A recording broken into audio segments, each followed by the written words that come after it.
எல்லா புகழும் இறைவன் ஒருவனுக்கே. என்னுடைய பெயர் முகமது அஜ்மல். இதற்கு முன்னதாக அலெக்சாண்டர். நான் கிட்டத்தட்ட கிறிஸ்துவ மதத்திலிருந்து இஸ்லாத்தை ஏற்றுக்கொண்டு 10 வருடங்களாக. சரி, இங்கே உட்காந்துருக்கிறீங்களா? உங்கள் எல்லாருக்கும் ஒரு கேள்வியோட இந்த நிகழ்ச்சி ஆரம்பிக்கலாம்னு இருக்கிறேன். இது இஸ்லாத்தின் இறுதி இறைவேதம். இந்த இறுதி இறைவேதத்தை முஸ்லீம் அல்லாத ஒரு சகோதரர் உங்ககிட்ட வந்து கேட்டால் நீங்கள் என்ன பண்ணுவீங்க? பெரும்பான்மையோர் என்ன செய்வோம்? சந்தோஷமாக கொடுத்துருவோம். ஆனால் இன்றைக்கி இன்னும் வந்து பார்த்தீங்கன்னா சமுதாயத்தில் என்ன ஒரு நிலைமை இருக்குது அப்படின்னா, முஸ்லீம் அல்லாதவர்கள் வந்து குரான் கேட்டால் அவங்களுக்கு கொடுக்கலாமா அப்படிங்கிற ஒரு கேள்வி இருக்குது. அதை தவிர்த்து வந்து பார்த்தீங்கன்னா அவங்க வைக்கக்கூடிய முக்கியமான குற்றச்சாட்டு என்ன அப்படின்னு பார்த்தீங்கன்னா, நம்ம இந்த ஒழு பண்ணுறோன்னு சொல்லுவோம் பார்த்தீங்களா, அது இல்லாமல் அப்படின்னா என்னென்னா தொழுகிறதுக்கு முன்னாடி உடல் சுத்தம் பண்ணிட்டு போகிறது, அவ்வளோதான். அந்த மாதிரி சுத்தமாக இருப்பாங்களா அந்த குரானை வாங்கிட்டு? அவங்க வந்து அசுத்தமாக ஆக்கிடுவாங்களே அந்த குரானை அப்படிங்கிற ஒரு மனநிலையில் கொடுக்கக்கூடாது அப்படிங்கிற ஒரு சிந்தனை இன்றைக்கும் சில பேர் நம்ம பார்க்குறோம். இப்போ அவங்களுக்கு நம்ம ஒரு கேள்வி கேட்கலாம். என்ன அப்படின்னா, இப்போ நீங்கள் குரானை கொடுக்காம அவர்கள் எப்படி குரானை புரிஞ்சிக்க முடியும்? இன்றைக்கி இஸ்லாத்தின் மீது இவரை குற்றச்சாட்டு அவதூறுகள் வைக்கிறாங்க. அதெல்லாம் அவங்க வெளிப்படையாக புரிஞ்சிக்க முடியும்னா, ஒன்று குரான், இன்னொன்று நபிகள் ஸல்லல்லாஹு அலைஹி வஸல்லம் அவங்களுடைய வழிமுறை ஹதீஸ்ன்னு சொல்லுவோம். இந்த ரெண்டு தான் இஸ்லாத்தில் வந்து மிக முக்கியமான பங்கு. இதை புரிஞ்சுக்கிட்டால் மட்டும்தான் அவங்க இஸ்லாத்தை புரிஞ்சிக்க முடியும். அப்போ நீங்கள் குரான் கொடுக்கல அப்படின்னா அவங்க எப்படி இஸ்லாத்தை புரிஞ்சிக்க முடியும் அப்படிங்கிற ஒரு கேள்வி இருக்குல்ல. ரெண்டாவது விஷயம் பார்த்தீங்கன்னா, இன்றைக்கி பெரும்பான்மையாக வந்து பார்த்தீங்கன்னா இங்கே இருக்கிறவங்க கூட சொல்லியிருப்பீங்க, இஸ்லாத்தை ஏற்றுக்கிட்டவங்க சரி எல்லாரும் வந்து ஒரு வார்த்தை சொல்லுவாங்க அப்படின்னா, நான் இந்த குரானை படிக்கலைன்னா முஸ்லீம் ஆகிருக்க மாட்டேன், இந்த குரான் தான் எனக்கு நேர் வழி காட்டுனுச்சு அப்படின்னு பல பேர் சொல்கிறாங்க. அப்போது இந்த குரானை அவங்களுக்கு கொடுத்து அவங்க படிச்சிருக்க போய் தான் அவங்க இஸ்லாத்தை ஏற்றுக்கிறாங்க. ஏன்னா பெரும்பான்மையான மக்களுக்கு வந்து பார்த்திங்கன்னா இஸ்லாத்துக்கு வர்றதுக்கு முன்னாடி இஸ்லாமியர்கள் நடத்தக்கூடிய சொற்பொழிவுக்கோ இல்லது வேறு நிகழ்ச்சிகளுக்கோ போய் இஸ்லாத்தை தெரிஞ்சுக்கிற வாய்ப்பு குறைவு தான். அவங்களுடைய தொடர்பில் முஸ்லீம்கள் இருந்தால் தகவல் தெரிவிப்பாங்க. உதாரணத்துக்கு எங்கள் கிராமம்லாம் எடுத்துக்கிட்டிங்கன்னா, எங்கள் பகுதியிலலாம் பார்த்தீங்கன்னா 15 கிலோமீட்டர் தூரம் தான் பள்ளிவாசலுக்கே போகணும். பக்கத்தில் பள்ளியே கிடையாது. இஸ்லாம்னா என்னன்னு யாருக்குமே தெரியாது.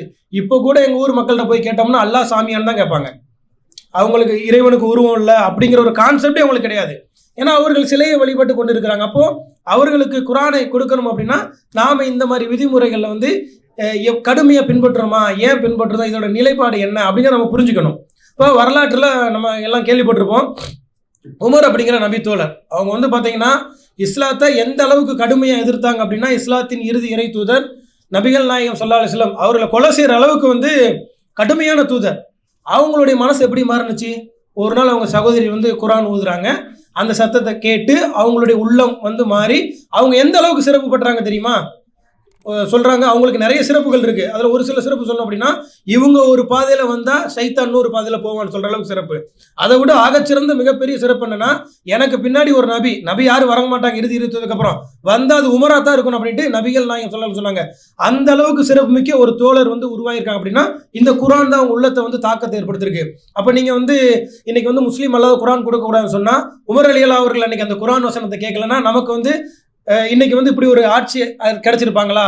நாம் என்ன செய்யறோம் அப்படின்னா, இன்னும் ஒரு உமர் ரலியல்லாஹு வந்து நம்ம வந்து தடுக்கிறோம்னு தான் சொல்ல முடியும். பல சகாபாக்கள் வந்து நபி தோழர்கள் எப்படி இந்த குரானால் கவரப்பட்டார்களோ அதை வந்து நம்ம இன்னைக்கு வந்து தடுத்துக்கிட்டு இருக்கோம் அப்படிங்கிறத நம்ம புரிஞ்சுக்கணும். நம்ம அழைப்பு பணி காலத்தில் நிறைய பேர் இருக்கிறோம்.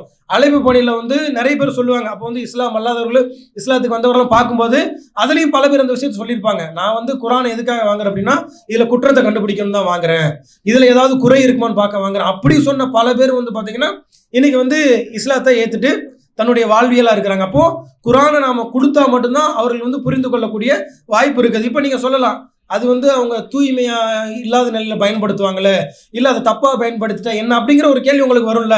இதற்கு ரசூலுல்லாஹ் காலத்திலே நபிகள் நாயகம் ஸல்லல்லாஹு அலைஹி வஸல்லம் அவங்க காலத்திலே வந்து தீர்வு இருக்குது. அவர்கள் வந்து பல மன்னர்களுக்கு கடிதம் எழுதினாங்க, குரான் வசனங்களை சொல்லி தானே எழுதினாங்க. அப்போ அவங்க வந்து குரான் அவங்களுக்கு போய் சேரணும் தானே சொன்னாங்க, இறைவனின் திருப்பேரன்னு சொல்லி தானே எழுதி அனுப்பிச்சாங்க. அவங்க நினச்சிருந்தா இது வந்து அவங்க அசுத்தப்படுத்தியிருப்பாங்க அப்படின்னு சொல்லவே இல்லையே. நாம் வந்து இன்னொரு விஷயத்தை புரிஞ்சுக்கணும். நம்ம எந்த அளவுக்கு தமிழ்நாடை பொறுத்த வரைக்கும் முஸ்லீம்கள் குரானை அணுகும்போது எவ்வளோ தூய்மையாக இருக்குமோ அதை விட முஸ்லீம் அல்லாதவர்கள் தூய்மையாக தான் இருக்கிறாங்க. நம்ம பொதுவாகவே பார்க்குறோம். அவங்க வந்து கோயிலுக்கு போகும்போது எவ்வளோ சுத்தமாக இருக்கிறோம் அதே அளவு தான் வந்து குரானையும் இன்றைக்கி அணுகுறாங்க. நான் ஒரு சகோதரர்கிட்ட பேசியிருக்கேன். அவர் இஸ்லாத்துக்கு வந்தவர் தான். வரதுக்கு முன்னாடி இதே பிரச்சனை அவருக்கு எழுந்திருக்குது. திருப்பூரில் உள்ள சகோதரர் அவர் சொல்லுவார், நான் இஸ்லாத்துக்கு வரதுக்கு முன்னாடி நான் குரானை படிக்கும் போதெல்லாம் குளிச்சுட்டு தான் படிப்பேன் அப்படின்னாரு. ஏன் அப்படின்னா அதுக்கு ஒரு நான் மரியாதை கொடுக்கணும் அப்படின்ட்டு. அதனால் வந்து யாருமே வந்து குரானை வந்து தவறாக பயன்படுத்துகிற நோக்கில் வந்து பயனெல்லாம் படுத்த மாட்டாங்க. நீங்கள் தாராளமாக கொடுக்கலாம். அப்படி வந்து எல்லாரும் இறை வேதமாக தான் அவங்களும் பார்க்குறாங்க. யாரும் வந்து அதை வந்து மிஸ்யூஸ் பண்ணுற மாதிரி வாய்ப்பு கிடையாது. நீங்கள் உங்களுடைய கண்ணோட்டத்தை மாற்றிக்கிட்டால் கொஞ்சம் நல்லாயிருக்கும். அதுபோல் வந்து பார்த்தீங்கன்னா நம்ம இன்றைக்கி வந்து இந்த குரானை வந்து பார்த்தீங்கன்னா அலமாரியில் அப்படியே மடித்து வச்சுக்கிட்டு பட்டு துணி போட்டு வச்சுட்டு இருக்கணும் தவிர இதில் உள்ள கருத்துக்களை நம்ம உள்வாங்கிறது இல்லை. இறைவனே சொல்லிட்டான். இந்த பாருங்கள், இந்த குரானில் வந்து நீங்கள் பார்த்தாலே தெரியும், 68ஆம் அத்தியாயம் 52ஆம் வசனத்தில் உலக மக்கள் அனைவருக்கும் நல்லுபதேசம் அன்றி வேறு இல்லை. இது வந்து குரான் வந்து முஸ்லீம்களுக்கு மட்டும் மென்ஷன் பண்ணல, உலக மக்கள் எல்லாருக்கும் தான் சொல்லியிருக்கிறான். அப்போ வந்து அவங்க யாராக வேணா இருக்கலாம், எல்லாருக்கும் இதில் ஒரு நல்ல உபதேசம் இருக்கு.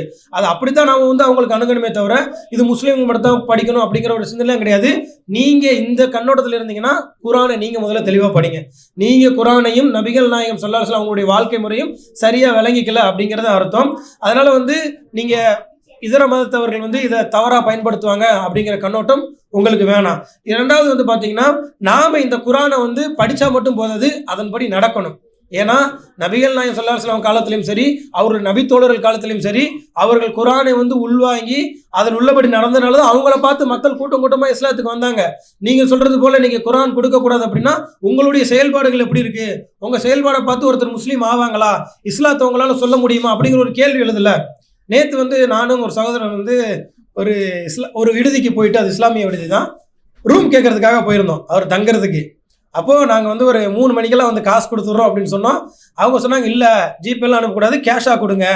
நாங்கள் வந்து டோக்கன் அட்வான்ஸ் ஒரு 1000 ரூபாய் கொடுக்குறோம். அவர் சொல்லிட்டு இல்லை வேணாம் அப்படின்னு பாய் நாங்கள் கொடுத்துட்றோம் அப்படிங்கிறேன். அவர் சொல்கிறாரு, சொன்ன வார்த்தை, இந்த துளுக்கணுங்க தின்னு கட்டவனுங்க முஸ்லீம்கள் நம்பவே முடியாது, அவங்க ஏமாத்து பேர் வழி கண்ணா பின்னான்னு திட்டுறாரு. இன்னைக்கு நம்ம இப்படி இருந்துக்கிட்டு நீங்கள் குரானை கொடுக்கக்கூடாது அதை கொடுக்கணும்னு சொன்னால் உங்களுடைய வாழ்வியல் பார்த்து அவங்க எப்படி வருவாங்க?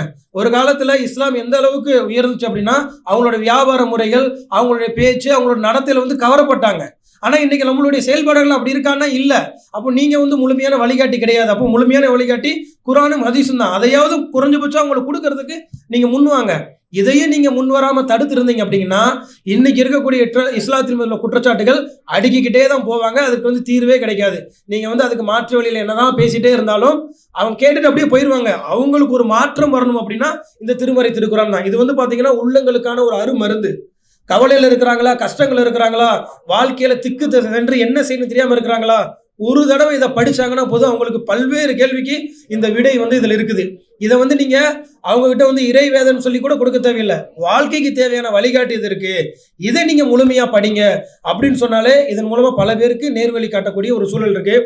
அதனால் கண்ணியத்திற்குரிய இஸ்லாமிய சோதரர்களை நீங்கள் வந்து அழைப்பு பணி செய்யலை, அது மேட்ரு கிடையாது. ஆனால் முடிஞ்சபட்சம் குரான் படிக்கிறதுக்கான வாய்ப்புகளை வந்து நீங்கள் ஏற்படுத்தி கொடுங்க. நீங்கள் இன்னும் வந்து இதை வந்து தொடக்கூடாது, தொட்டா தீட்டு அந்த ஒரு மனநிலையில் இருந்தீங்கன்னா நம்ம இஸ்லாத்தை அடுத்த கட்டத்துக்கு கொண்டு போக முடியாத ஒரு சூழல் இருக்கும். அதனால் வாய்ப்பு உள்ள சகோதரர்கள் வந்து பார்த்தீங்கன்னா நீங்கள் வந்து உங்கள் நண்பர்கள் மூலமாக இல்லை நிறைய நம்மள மாதிரி இடங்களில் வந்து பார்த்தீங்கன்னா முஸ்லீம் அல்லாதவர்களுக்கு அன்பளிப்பாக வந்து திருமறை திருக்குறான் வந்து கொடுத்துட்ருக்கோம். கைட் பண்ணுங்கள். நீங்கள் கொடுக்க முடியாதுலாம் அங்கே தொடர்பு கொள்ளுங்கள், அவங்க கொடுப்பாங்க. அப்படின்னா உங்கள் மூலமாக ஒருத்தருக்கு வந்து நேர்வழி கிடைச்சிச்சுன்னா அதை விட ஒரு சிறந்த பாக்கியம் வேறு எதுவும் கிடையாது. ஸோ இந்த ஒரு சிந்தனையோட நாம் இனி வரக்கூடிய காலகட்டங்களில் நம்மளை சார்ந்து இருக்கக்கூடிய இஸ்லாம் அல்லாத இதர சகோதரர்களுக்கு வந்து பார்த்தீங்கன்னா முடிஞ்ச அளவுக்கு திருமறை திருக்குறானை கொடுங்க. நபிகள் நாயகம் ஸல்லல்லாஹு அலைஹி வஸல்லம் அவங்களுக்கு பொன்மொழியை கொடுங்க. அவர்களுக்கு இஸ்லாத்தின் பக்கம் புரிந்து கொள்ளக்கூடிய வாய்ப்பை நீங்களே ஏற்படுத்தி கொடுங்க.